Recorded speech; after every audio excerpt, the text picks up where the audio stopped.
and welcome to my channel. This is Roisin from Sweet Eve Designs, and I'm bringing you part 2 of how to assemble this amazing water shaker cake topper. So make sure, if you haven't already, that you check out part 1, which will show you how to design this in Cricut Design Space using Cricut Design Space images and fonts only for access users. And I am going to be making sure that I'm going to be listing in the comments below all of the different materials that I've used. I'm really excited to show you this technique. It's one that actually I've wanted to do for years, but I've been slightly scared for obvious reasons. Just a couple of disclaimers that I will say after making this cake topper.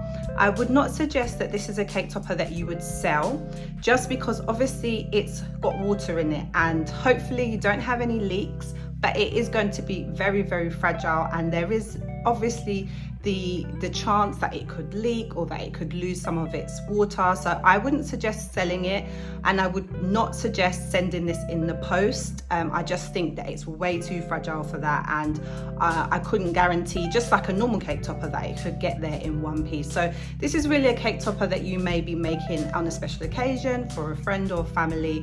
It wouldn't be something that I would recommend selling. Obviously, if you want to do that, go ahead, you can take the risk. So let's get into it. I have got lots of other cake topper tutorials. You can find some of them up here, which will show you different techniques that you can use to make cake toppers, including motion and lights and all sorts of things. So make sure that you check them out. And as I mentioned before, please make sure you like, comment and subscribe. It helps me to help you continue to access my tutorials for free. So please show your love by doing that. Okay, thank you, bye. The materials you will need are cardstock in different finishes, a plastic wallet in 80 micron, a mini heat press, a mini iron or hair straighteners, parchment paper or heat-proof paper, foam tape and foam stickers, shaker mix, glue including hot glue, non-stick scissors, acrylic sticks. Optional are embellishments and an eyeshadow palette. All of these items are listed in the description below. Let's start with our mermaid tail. So we have 3 layers on this tail. The first layer we need to apply glue. I like to use this Fairly Arts glue because it has a really fine tip, and we will apply glue all over and then attach it to the second layer.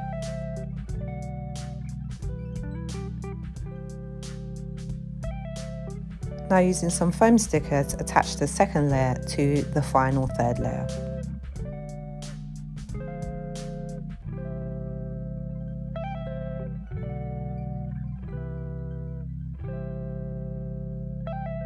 An optional step is to use embellishments. I use these really cute bubble ones. They're linked in the description below. I applied them with glue and I used this pick-up pen. It's really great for picking up gems and small pieces of paper. Would highly recommend. And that's our tail done. Super cute. Now let's move on to our shell. So we're going to use glue to apply our first layer to our second layer.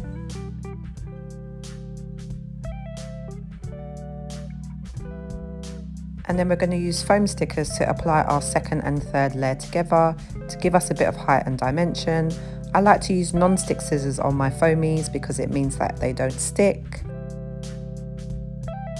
And then repeat that process with the final layer.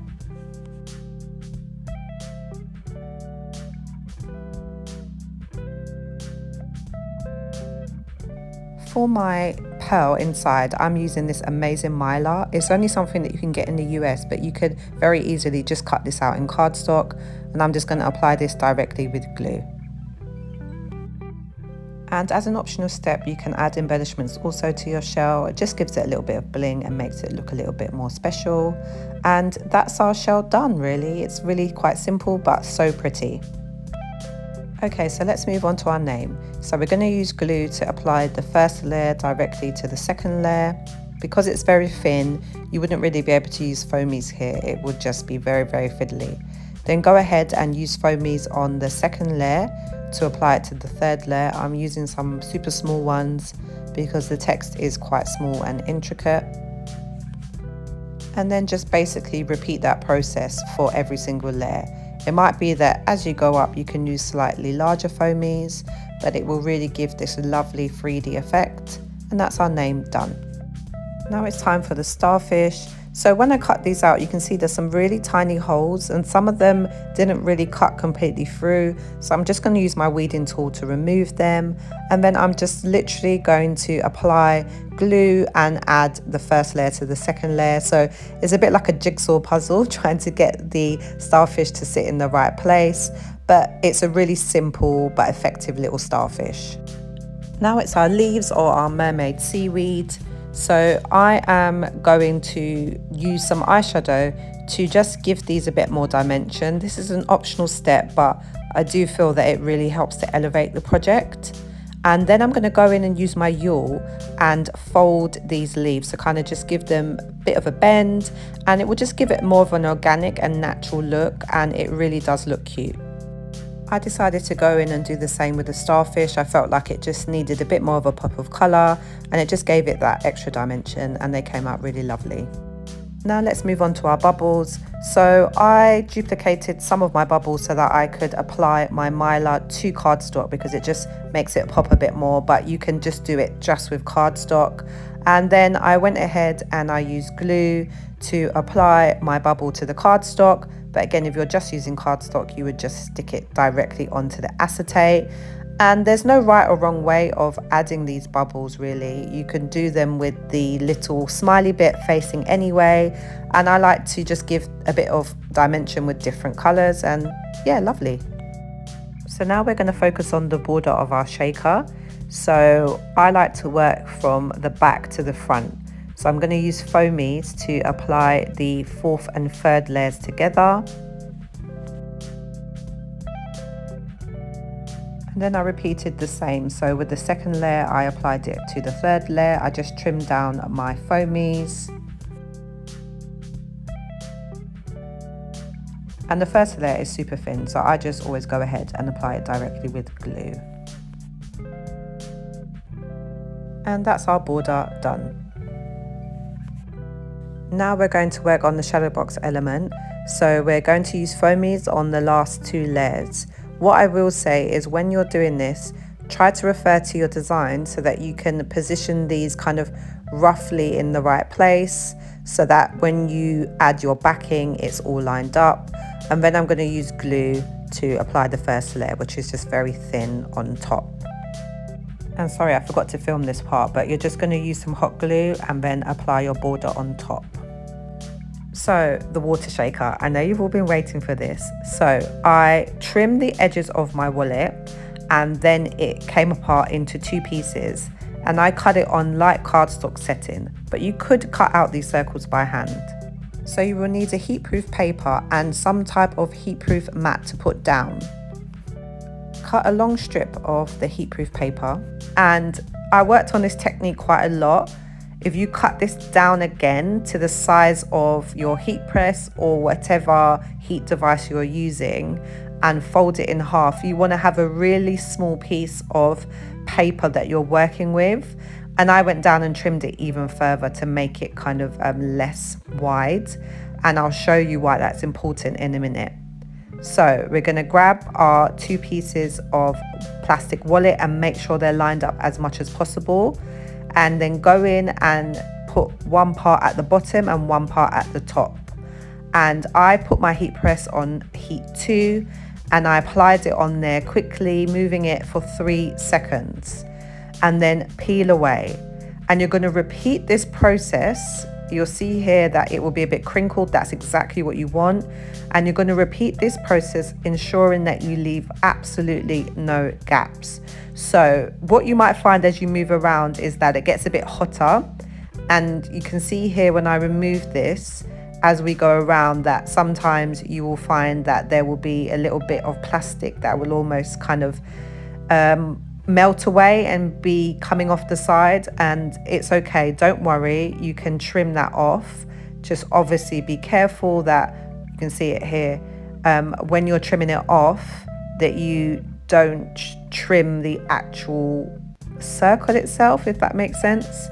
Now you really, I can't stress enough, you need to make sure that there are absolutely no gaps. And I'm going to be honest, I would suggest practicing this technique at least 6 times until you are confident that you are able to seal your shaker completely, because it took me many attempts to get this right. So don't go ahead and make this full shaker and then you're going to find that parts are leaking. You really need to practice. So what you need to do is go all the way around but leave a small gap at the top, and this is where you're going to apply your water and your shaker mix. Make sure you pack away your heat press because nobody wants to be electrocuted, and have some kitchen towel at hand just in case. And first go in and apply your shaker mix. So I would add things in here that aren't too heavy. So I've just got like some sequins, and I added some tube confetti. You don't want any gems or anything that's too heavy. You want stuff that's really going to be quite light. And again, mix them up with the colors of your theme. So I'm using kind of purples and turquoise and pinks, and I'm just adding them in there. You might find that some of them stick at the top. Just give it a little bit of a shake and continue to do that until you're happy with the amount of shaker mix that you have. You can always add in some more once you've got the water added. So now I'm gonna add my water in, and I just used the iron bottle that I had, and I'm just gonna add a little bit at a time, and I'm just kind of gonna do a bit of a check to see if anything is coming out. This is where you're gonna see whether you have any immediate leaks. So just keep going and adding a little bit at a time. You don't want to fill it all the way up because you need space at the top to seal it. So probably just over 3/4 of the way full would be about right, because you need a gap here at the top. And we're going to fold our shaker over the top of our table or desk, whatever we're using. And this is why you can't overfill, because you need to be able to fold that part. And the same, apply your heat press for 3 seconds, and just make sure that you check that it is completely sealed at the top, and go ahead and give it a little spin around and make sure that nothing is escaping. And that is your water shaker done. You might want to leave it for a few days, see how it goes before doing the next few steps. So now we're going to start working on the backing. So I am going to grab my doily and just line it up with the backing. Now you'll see why I don't apply this directly to the backing, because we need to have a gap between that and the shaker. So I'm going to use hot glue here, and then I'm going to use the backing as my guide as to where I want to stick my shadow box, so that it kind of lines up. It does not have to be perfect. On reflection, I think it probably would have been better to apply the water shaker directly to the doily only, just in case if there are any leaks, it's only going to damage your doily, and then afterwards add your shadow box on top. First, I'm going to use foam tape, quite a thick foam tape, and I'm going to add this all around the edges. And just like a normal shaker, try if possible not to leave any gaps. I think mine had a slight gap, but it still would have been enough to pick up the shaker on both sides. And then I'm going to go ahead and remove the cover from the foam tape, and I'm going to apply my shaker on here. Now you have to be extremely careful here and make sure that you are working gently. So go ahead and add your shaker onto here and push it down slightly on the edges. It's possible at this point it could rupture, so you have to be extremely careful. Then we're going to get our foam tape, and we're going to add the foam tape on top of the shaker. So again, as you're going round, just do this extremely gently. Take your time, do not rush, because you could risk rupturing your water shaker. So just do it really gently. And again, ensuring that you leave no gaps, removing your tape cover. And then this is where you're going to go ahead and add your shaker, which, how gorgeous does this look, honestly. You're going to add this to the backing.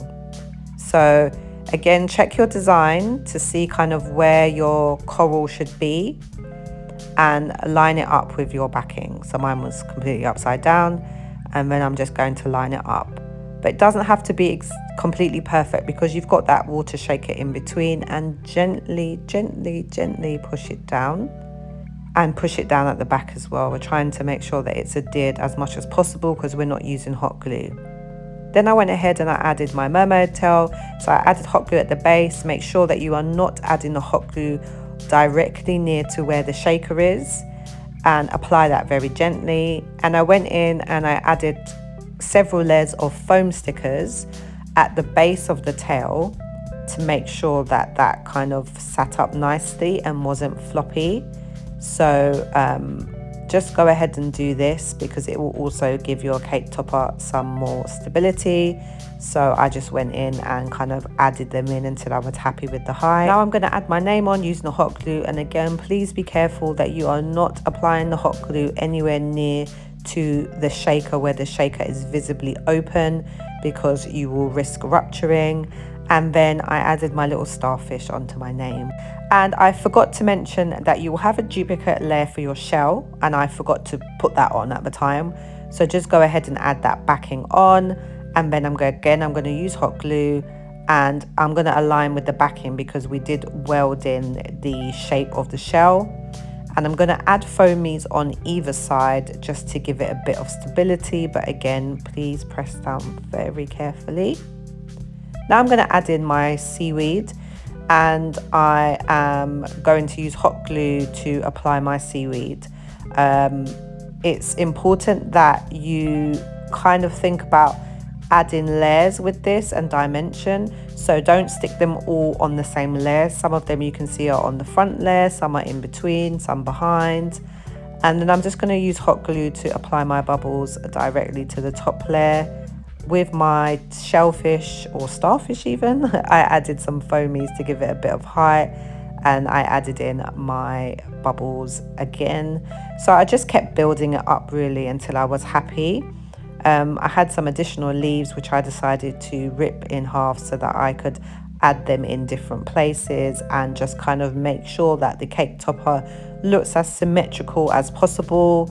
And I decided to go in and add some embellishments to my starfish because you know I love a little bit of bling. So those same bubble embellishments, I added them onto my starfish, and I added a few onto the base of my seashell.